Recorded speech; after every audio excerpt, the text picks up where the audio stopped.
பவி, ஆபீஸ்ல ஏதாவது முக்கியமான வேலையா இருக்கியா? ஏன் அத்தை, என்னாச்சு? ஒண்ணுமில்ல. ஃப்ரீயா இருந்தேன்னா என்னோட கேண்டீனுக்கு பக்கத்துல ஒரு காஃபி ஷாப் இருக்குல்ல, அங்க வர முடியுமா? ஓ அப்படியா, சரி அத்தை, இருங்க நான் வரேன். அத்தை, ஏதாவது முக்கியமான விஷயமா? சச்சே, அப்படிலாம் ஒண்ணும் இல்ல. சும்மா நான் உன்கிட்ட கொஞ்சம் பேசணும், அதனால தான் வர சொல்றேன். சரி அத்தை, நீங்க காஃபி ஷாப்ல இருங்க, நான் வந்துடுறேன். சரி, ஓகே அத்தை.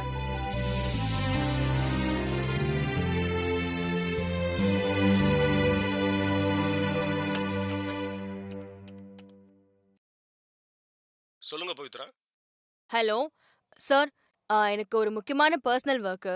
கொஞ்சம் ஒரு ½ அன் ஹவர் பெர்மிஷன் கொடுத்தீங்கன்னா போயிட்டு வந்துடுறேன். ஓகே, போயிட்டு வாங்க. Okay sir, thank you sir. முடிச்சிட்டு உடனே வந்துடுறேன். Okay, thank you sir.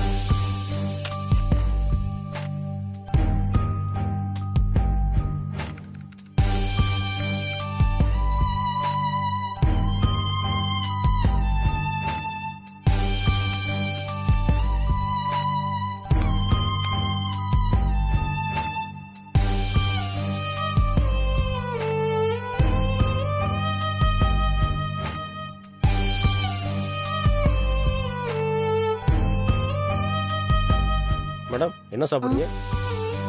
இருங்க, இன்னொருத்தர் வந்ததும் சொல்றேன். Okay madam.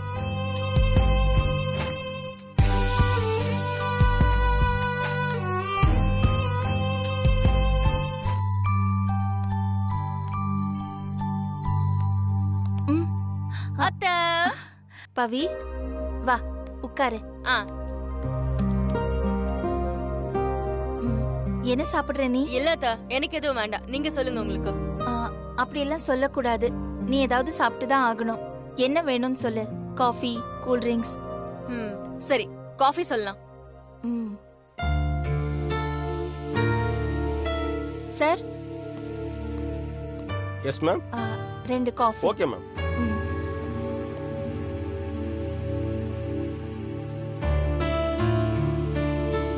அத்தை, என்னத்த காஃபி ஷாப்லாம் வர சொல்லிருக்கீங்க? ஏதாவது முக்கியமான விஷயமா? அப்படிலாம் ஒண்ணும் இல்ல. உன்கிட்ட கொஞ்சம் பேசலான்னு தான். அது வந்து மேம்,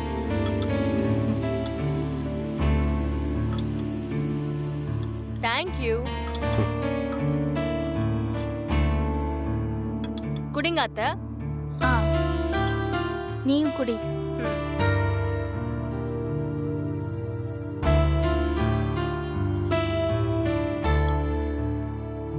பவி, இப்போ உனக்கு எப்படி இருக்கு?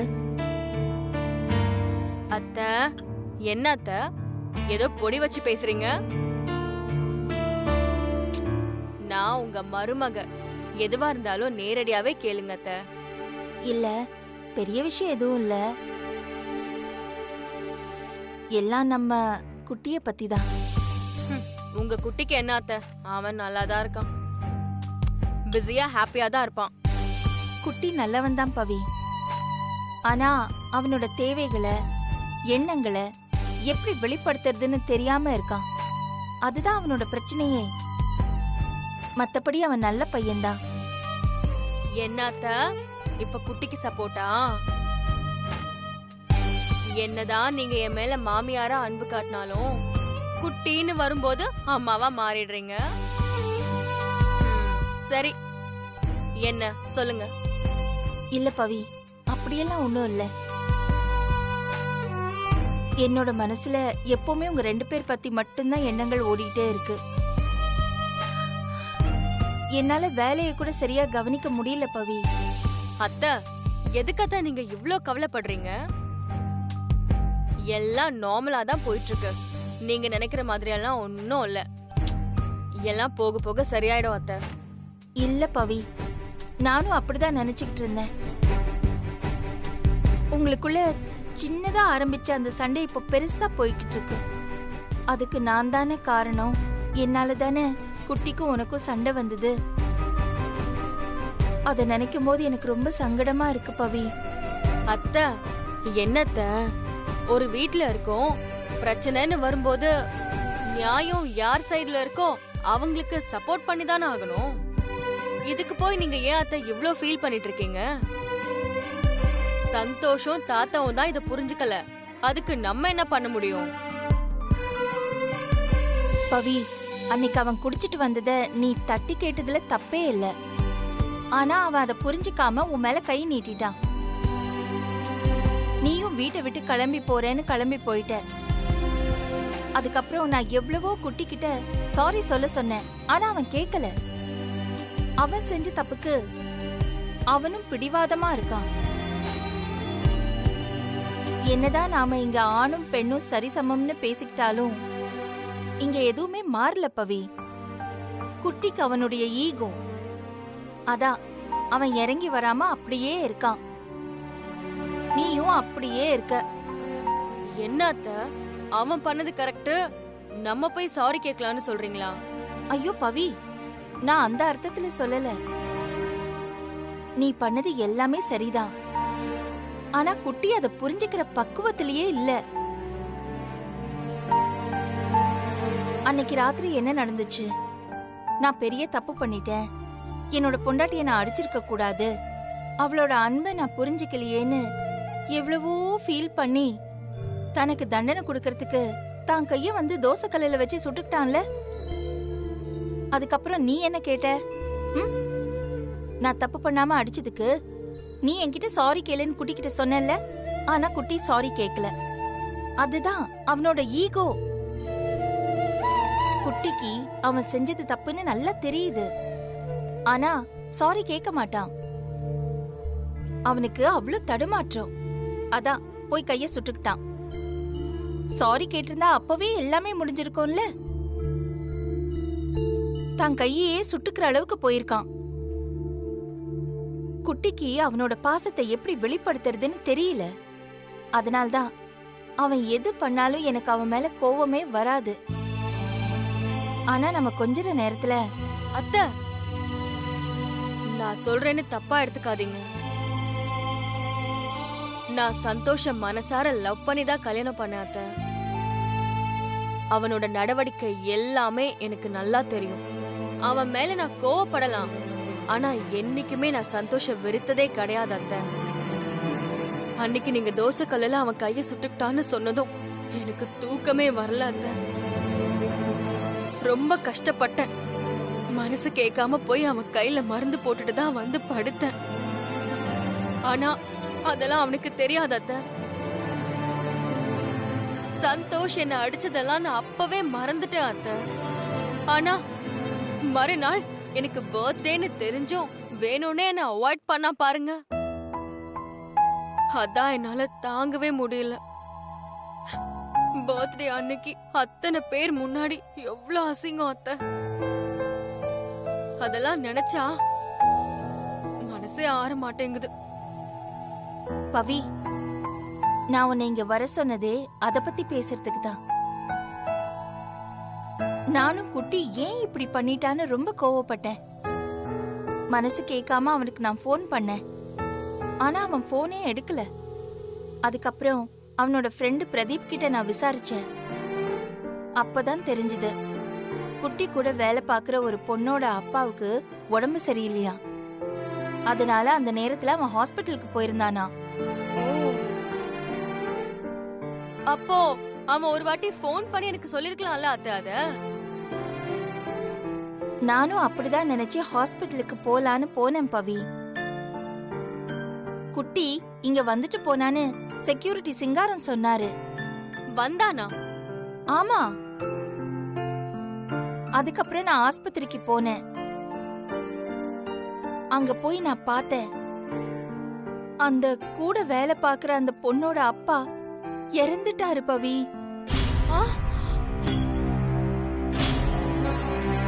ஐயோ. அதனால அந்த அந்த அந்த டென்ஷன்ல வந்து அவனால போனே பண்ண முடியல பவி. பவி, குட்டி எந்த தப்பும் செய்யல பவி.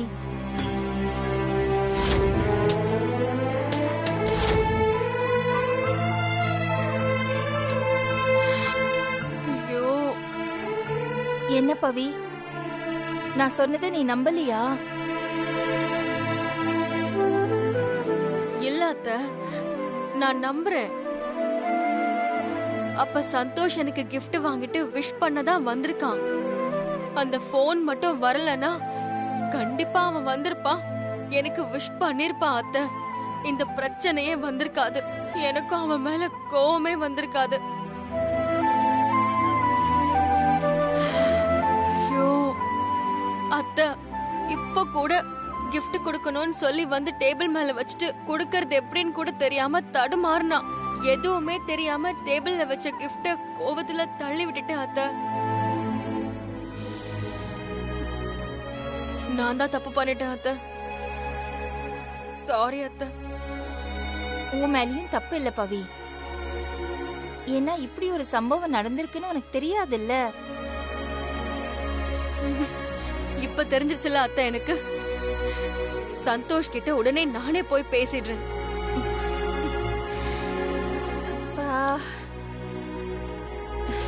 இப்பதான் என்னோட மனசுல இருக்கிற பாரமே குறைஞ்ச மாதிரி இருக்கு பவி.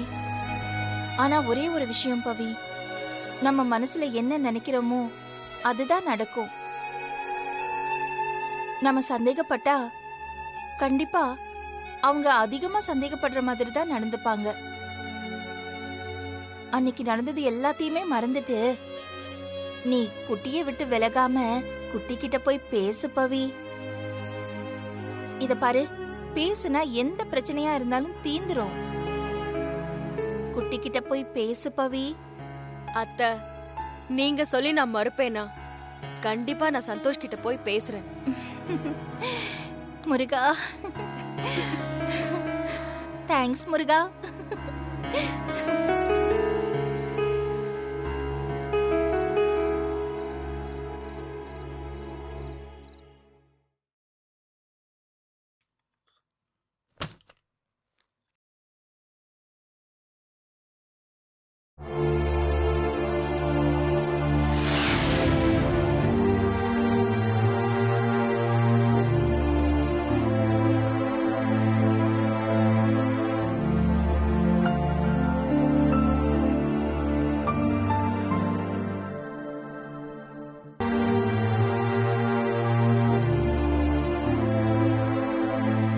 நீ என் பர்த்டேக்கு வர முடியாம போனதுக்கு சரியான காரணம் இருக்குடா. நீ சொல்ல வந்த அத நான் தான் கேட்கல. அத்தை சொன்னாங்க. அவங்க சொல்லும் போதுதான் நீ எவ்வளவு நல்லவன்னு எனக்கு புரிஞ்சுதுடா. சரி, நீ ஆசையா வாங்கிட்டு வந்த அந்த கிஃப்ட நான் எடுத்துக்கிறேன். அப்பதான் நீ சமாதானமாவ.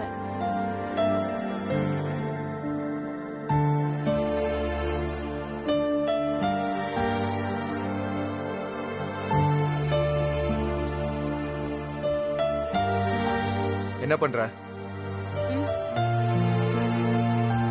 இல்ல சந்தோஷ், நீ எனக்கு வாங்கிட்டு வந்த கிஃப்ட் ஏதோ கோவத்துல எடுக்கல, அதான் இப்ப எடுத்துக்கலான்னு வந்தேன். ஒன்னும் தேவையில்ல, அது அங்கேயே இருக்கட்டும். நான் வாங்கலன்னு கோவப்படுறேன்னு புரியுது. அப்ப நான் ஏதோ கோவத்துல இருந்தேன். அப்ப இருந்த நிலைமை வேற. இப்ப எல்லாத்தையும் மறந்துட்டு தான் எடுக்கலான்னு வந்தேன்.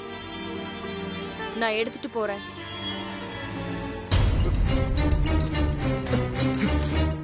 நான் மறக்கல. ஆசையா கொடுத்த கிஃப்ட நீ கீழே தள்ளி விட்டல, அப்புறம் உனக்கு எதுக்கு இது? சந்தோஷ், நான் தள்ளி விட்டது தப்புதான், ஒத்துக்கிறேன். இப்ப நானா வந்து தானே கிஃப்ட் எடுக்கிறேன். விட சந்தோஷ், நீ என்னதான் வாங்கிட்டு வந்தேன்னு நானும் பாக்குறேனே. இங்க பாரு, ஒரு பொருளை நான் ஒரு தடவை ரிஜெக்ட் பண்ணிட்டேன்னா அது மறுபடியும் கிடைக்காது. அப்படி கிடைச்சாலும் அது முழு சந்தோஷத்தை உனக்கு கொடுக்காது. அதனால அதை எடுக்க வேண்டாம், அது அங்கேயே இருக்கட்டும். நான் தான் சொல்றேன்லடா, நீ எதுக்காக என் பர்த்டேக்கு வரலங்கிற காரணம் இப்பதான் எனக்கு தெரிஞ்சது. இப்ப மறுபடியும் எதுக்கு சண்டை போட்டு இவ்ளோ அடமெண்டா இருக்க? யாரு? நான் அடமெண்டா இருக்கனா? இத பாரு, திரும்ப திரும்ப என்ன கோவப்படுத்தாத. இந்த gift விஷயம் எப்பவோ முடிஞ்சிருச்சு, அதை அப்படியே விட்டுரு. தயவு செஞ்சு இந்த gift விஷயத்தை இதோட விட்டுரு. உன் வேலை என்னவோ அதை போய் பாரு. ஏண்டா சந்தோஷ், இப்படி நமக்குள்ள இப்பெல்லாம் ரொம்ப சண்டை வந்துட்டே இருக்கு. சரி, நான் கிஃப்ட தட்டி விட்டது தப்புதான், சாரி. இப்ப நான் அது எல்லாத்தையும் மறந்துட்டு தானே கிஃப்ட் எடுக்க வரேன். இப்படி மறுபடியும் மறுபடியும் எதுக்கு அதை தடுக்கிற? இங்க பாரு சந்தோஷ், பிரச்சனையை இதோட முடிச்சுக்கலாம். நீ இப்படி மேல மேல வளர்க்கறது நல்லா இல்ல. யாரு நான் வளர்க்க பாக்குறேனா? ஒரு சின்ன பிரச்சனையை பெருசாக்குனதே நீதானே. எவ்வளவுதான் கோபம் இருந்தாலும் இந்த கிஃப்ட் வந்து கொடுக்கும்போது வாங்கிக்கணும்ல. அதை விட்டுட்டு அந்த கிஃப்ட நீ கீழே தள்ளி விட்டா என்ன அர்த்தம்? இத பாரு பவி, திரும்ப திரும்ப நான் சொல்றேன்னு தப்பா நினைக்காத. இந்த கிஃப்ட் ஒரு முறை உன்கிட்ட வந்துச்சு, அதை நீ ரிஜெக்ட் பண்ணிட்ட. மறுபடியும் அது உன் கைக்கு வராது. அதை விட்டுரு. என்ன டென்ஷன் ஆக்காம நீ போயிடு. இங்க பாரு சந்தோஷ், ஒரு பொருள் கஷ்டப்படாம தன்னோட கைக்கு கிடைச்சிருச்சுன்னா அதோட அருமை தெரியாதுன்னு சொல்வாங்க. நீ என்னோட அருமை தெரியாம பேசிட்டு இருக்க. நான் என்னோட ஈகோ எல்லாம் தூக்கி போட்டுட்டு தான் இங்க வந்திருக்கேன். ஆனா நீ இன்னும் ஈகோ எல்லாம் பார்த்துட்டு தான் இருக்க. எல்லாத்துக்கும் ஒரு லிமிட் இருக்கு சந்தோஷ். ரொம்ப ஓவரா பண்ற நீ. இங்க பாரு பவி, நான் சொன்னது சொன்னதுதான்.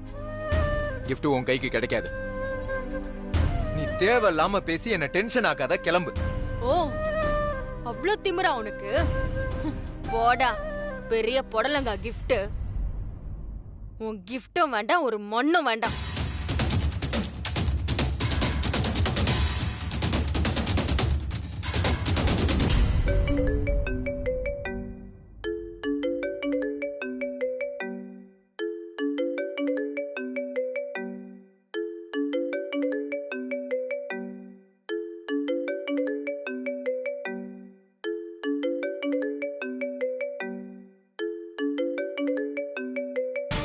சந்தோஷ், போனை எடுடா. பயமா இருக்கு.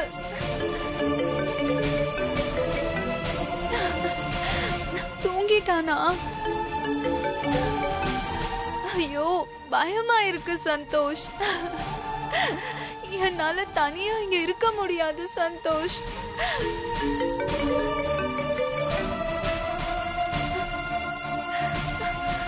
போன் வேற கட் ஆயிடுச்சு. போனை வேற எடுக்க மாட்டேங்கிறான். ஒருவேளை சைலண்ட்ல போட்டிருப்பானோ? மை காட், சந்தோஷ் போனை எடுக்கணும்.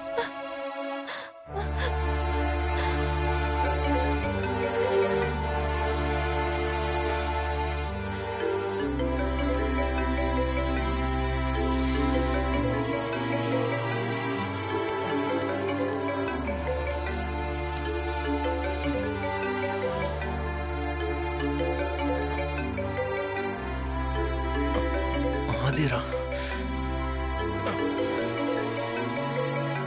ஆதிரா எதுக்கு இந்த நேரத்தில் ஃபோன் பண்றா? Hello hello Aadhira. ஆதிரா, என்ன ஆச்சு? ஏன் அழுற? ஆதிரா, ஆதிரா, என்ன ஆச்சு? சொன்னாதானே எனக்கு தெரியும். எதுக்கு ஆதிரா அழுற? ஏதாவது ப்ராப்ளமா? சந்தோஷ், எனக்கு பயமா இருக்குடா. ஒரு மாதிரியா இருக்கு. எனக்கு என்னன்னே சொல்ல தெரியல. உன்னால வீட்டுக்கு வர முடியுமா? வீட்டுக்கு? சந்தோஷ், எனக்கு பயமா இருக்கு சந்தோஷ். ஆதிரா, இது பாரு, எதுக்கு பயம்? ஏன் இப்ப அலற நீ? இல்ல சந்தோஷ், எனக்கு இங்க தனியா இருக்க பயமா இருக்கு. ஆதிரா, இத பாரு, நீ சென்னைக்கு வந்ததுல இருந்து நீ தனியா தான் இருக்க. என்ன திடீர்னு இப்போ உனக்கு பயம்? இல்ல சந்தோஷ், எங்க அப்பா இறந்ததுல இருந்து எனக்கு தனியா இருக்க பயமா இருக்கு. அப்பா ஞாபகமாவே இருக்கு சந்தோஷ். கனவுல அப்பா வர மாதிரியே இருக்கு சந்தோஷ். இத பாரு ஆதிரா, நான் சொல்றத கேளு. கொஞ்ச நாளைக்கு அப்படிதான் இருக்கும். போக போக எல்லாமே நார்மல் ஆயிடும். சரியா? பேசாம படுத்து தூங்கு. சந்தோஷ் ப்ளீஸ், தயவு செஞ்சு வர முடியாதுன்னு மட்டும் சொல்லிடாத. ரொம்ப டிஸ்டர்ப்டா இருக்கு சந்தோஷ். எங்க பார்த்தாலும் அப்பா நிக்கிற மாதிரியே இருக்கு. என்னால கண்ணை மூடி தூங்கவே முடியல. எனக்கு ஏதாவது ஆயிடுமோன்னு பயமா இருக்கு. சரி சரி ஆதிரா, நீ பயப்படாம இரு. ஏய் அழாத அழாத, நான் இன்னொரு 1/2 hourல அங்க இருப்பேன். ஓகேவா? சந்தோஷ் வந்துருவல்ல? வந்துடுறேன் ஆதிரா, கண்டிப்பா கண்டிப்பா வரேன். தைரியமா இரு. போனை ஸ்விட்ச் ஆஃப் பண்ணிட்டு தூங்கிட மாட்டேன்ல? காட் ப்ராமிஸா நான் வர்றேன் ஆதிரா, ட்ரஸ்ட் மீ.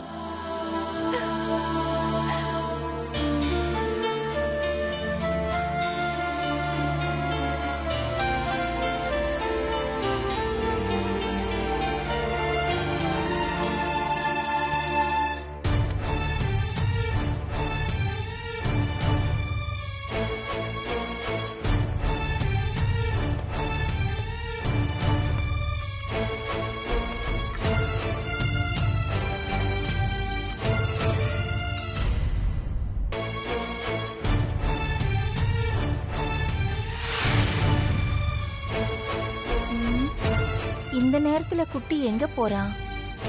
ஏதோ அவசரமா போற மாதிரி தான் தெரியுது. இதுக்கு முன்னாடி குட்டி இந்த மாதிரி போனதே இல்லையே. அப்படி எங்க யார பார்க்க போறான்? அதுவும் இந்த நேரத்துல? ஒண்ணுமே புரியலையே. ம்.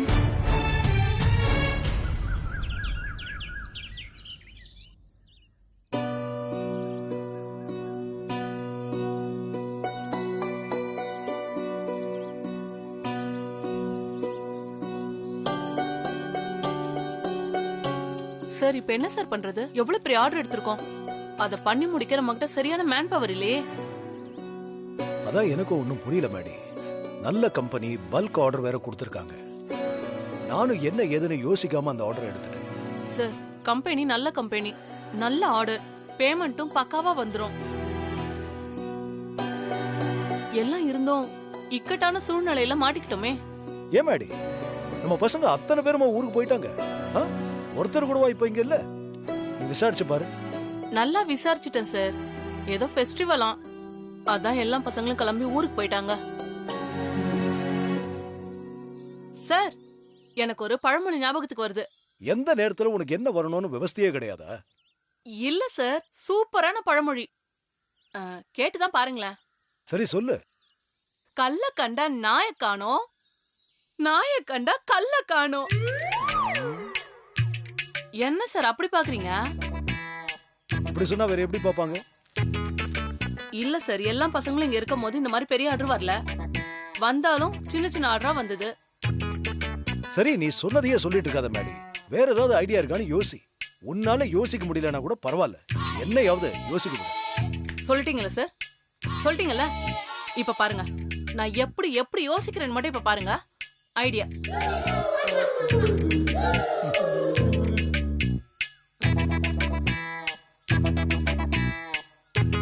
சார் எனக்கு ஐடியா வந்துருச்சு. Super idea, best idea. சொல் சொல் சொல் சொல்லு. சார் ஆர்டர் கேன்சல் பண்ணிடலாம். சார் சும்மா விளையாட்டுக்கு சொன்னேன் சார். எவ்வளவு பெரிய கம்பெனில இருந்து எவ்வளவு பெரிய ஆர்டர் வந்திருக்கு. இதை எப்படி சார் கேன்சல் பண்ண முடியும்? அப்படி பண்ணா அரிஸ் கிச்சன் பிராண்ட் என்ன வருது? இருந்தாலும் 500 பேருக்கு எப்படி சார் பண்றது? எனக்கு என்னமோ பயமா இருக்கு சார். மேடே, ப்ராப்ளம்னு ஒன்று இருந்தால் அதுக்கு கண்டிப்பாக சொல்யூஷனும் இருக்கும். நெகட்டிவாக திங்க் பண்ணாம கொஞ்சம் மூளையை யூஸ் பண்ணி பாசிட்டிவாக திங்க் பண்ண ஆரம்பி. நானும் திங்க் பண்ணுறேன். மறுபடியும் ஏதாவது மொக்கையான ஐடியா சொன்னேன்னு வச்சுக்கேன், கொன்னே விடுவேன். சொல்றேன்.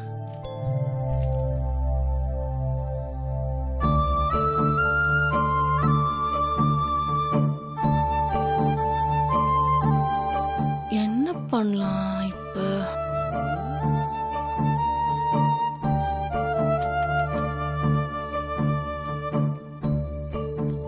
சார் அங்க பாருங்க,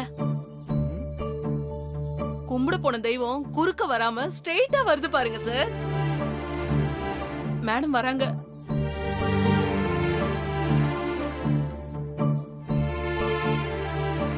சார் என்ன முகம் மாறிடுச்சு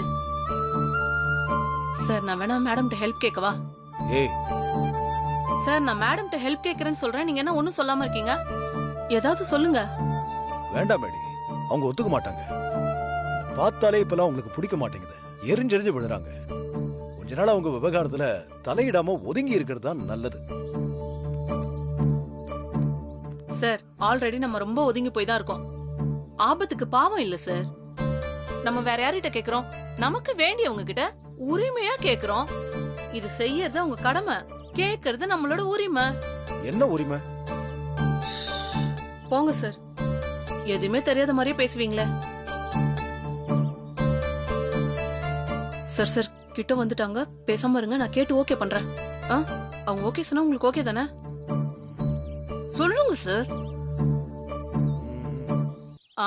மௌனம் சம்மதத்துக்கு அறிகுறி. நானே ஃபிக்ஸ் பண்ணிடுறேன். பாய். மேடம்.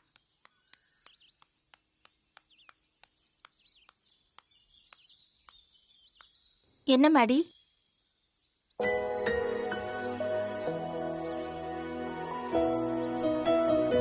சீக்கிரம் சொல்லு மேடி, எனக்கு நிறைய வேலை இருக்கு. அது ஹரிஷ் கிச்சனுக்கு ஒரு ஆர்டர் வந்திருக்கு. Bulk order madam. 500 பேருக்கு சாப்பாடு செய்யணும்.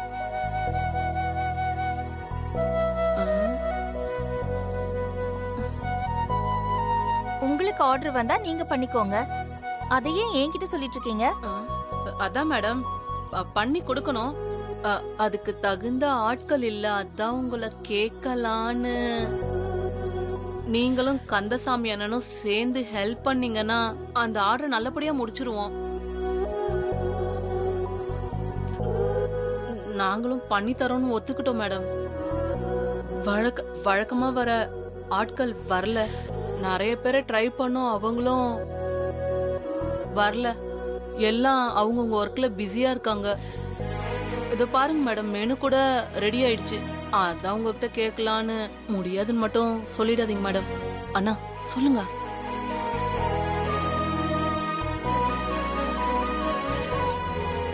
எனக்கு கேண்டீன் வேலையே தலைக்கு மேல இருக்கு. அப்புறம் எப்படி உங்களோட கேட்டரிங் ஆர்டரை நான் பண்ண முடியும்? நீங்க வேற ஆளை வச்சு பாத்துக்கோங்க. ம்,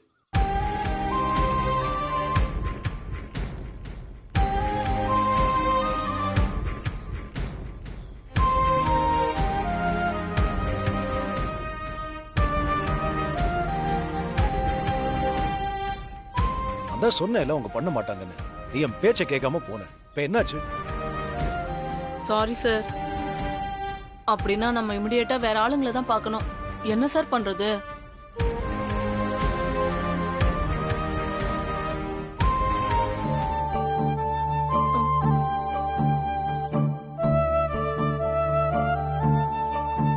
சார் மேடம் வராங்க, யூட்டன் போட்டு வராங்க.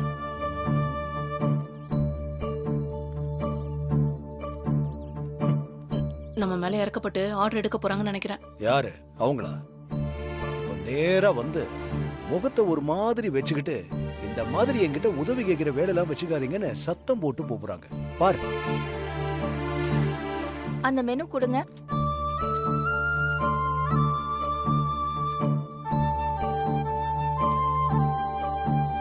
ஒரு சாப்பாடுக்கு எவ்வளவு சார்ஜ் பண்றீங்க? சாப்பாடுக்கா மேடம்? 400 சார்ஜ் பண்றோம் மேடம். சரி, அப்போ எனக்கும் அதே 400 ரூபாய் கொடுங்க, நான் பண்ணி தரேன்.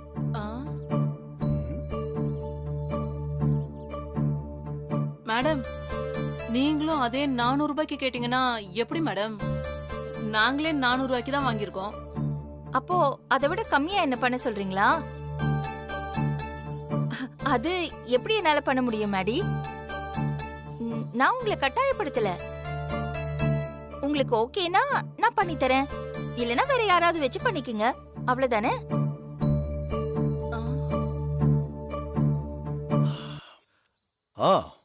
எனக்கு ஓகே மேடம்.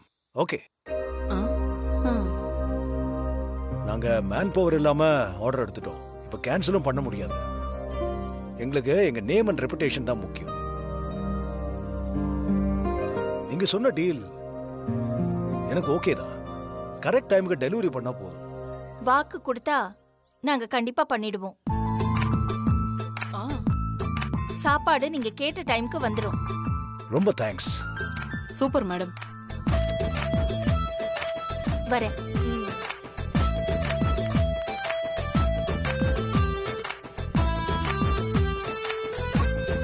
நான் இப்பதான் கொஞ்சம் ரிலாக்ஸ்டா இருக்கேன் மேடி. கொஞ்ச நேரம் என்ன பண்றது ஏது பண்றதுன்னு தெரியாம என் மண்டை சூடாயிடுச்சு. வா ஒரு இஞ்சி டீ குடிக்கலாம். என்ன சார் இப்படி ஒத்துக்கிட்டீங்க? இது எப்படி பண்ண முடியும்? என்னால டைஜஸ்ட் பண்ணவே முடியல சார். அட என்ன மேடி சொல்ற நீ? நாம இந்த ஆர்டரை எடுத்து பண்றதுக்கு ஆள் இல்லாம கொஞ்ச நேரத்துக்கு முன்னாடி எவ்வளவு ஃபீல் பண்ணிக்கிட்டு இருந்தோம். இப்போ ஆர்டர் ரெடி ஆகிறதுக்கு ஒரு வாய்ப்பு கிடைச்சிருக்கு. அத நினைச்சு சந்தோஷப்படுவியா? அதை விட்டுட்டு டைஜஸ்ட் ஆகல அது இதுன்னு எதையோ பேசிட்டு இருக்க. சார் ஆர்டர் லக்ஷ்மி மேடம் கொடுத்தத பத்தி நான் தப்பா சொல்லல. நம்ம அங்க எடுத்தது 400க்கு. அதே 400 கொடுத்தா நம்மளுக்கு எதுவும் ப்ராஃபிட் கிடையாதே. அடே என்ன பேசுற? அவங்க தனியா எடுத்து கான்ஃபிடென்ட்டா பண்ண போற ஆர்டர். அதை நம்ம அப்ரிஷியேட் பண்ணணும். அதுவும் இல்லாம நமக்கு வேலை முடிஞ்ச மாதிரி இருக்கும்ல. நீங்க சொல்றதெல்லாம் ஓகே தான் சார். ஆனா எனக்கு தெரிஞ்சு ஆரிஸ் கிச்சன் இது முதல் முறையா ப்ராஃபிட்டே இல்லாத ஒரு ஆர்டர்னா இதுதான். அடே உனக்கு புரியுதா புரியலையான்னு எனக்கு தெரியல. இதானே சொன்னேன் லட்சுமி மேடத்தை பார்த்து கும்பிட போன தெய்வம் ஸ்ட்ரைட்டா வந்திருக்குன்னு. அப்புறம் ஏன் இப்படி பேசிட்டு இருக்க? அடே எனக்கு ஒன்றும் இது பெரிய லாஸ் ஆலாம் தெரியல. சார் நல்லா புரிஞ்சிருச்சு. இப்ப எனக்கு நல்லா புரிஞ்சிருச்சு. லக்ஷ்மி மேடம் உங்க மிஸ்ஸஸ். நீங்க பண்ணா என்ன அவங்க பண்ணா என்ன எல்லாம் ஒண்ணுதானே சார். இதுக்கும் அதுக்கும் எந்த சம்பந்தமும் இல்ல. Okay sir. பெர்ஃபெக்ட் புரிஞ்சிருச்சு. போய் வேற ஆர்டர் எடுப்போமா? முதல்ல டீ சாப்பிடுவோம், அதுக்கப்புறம் ஆர்டர் எடுப்போம். ஓகே வா போலாம் வாங்க.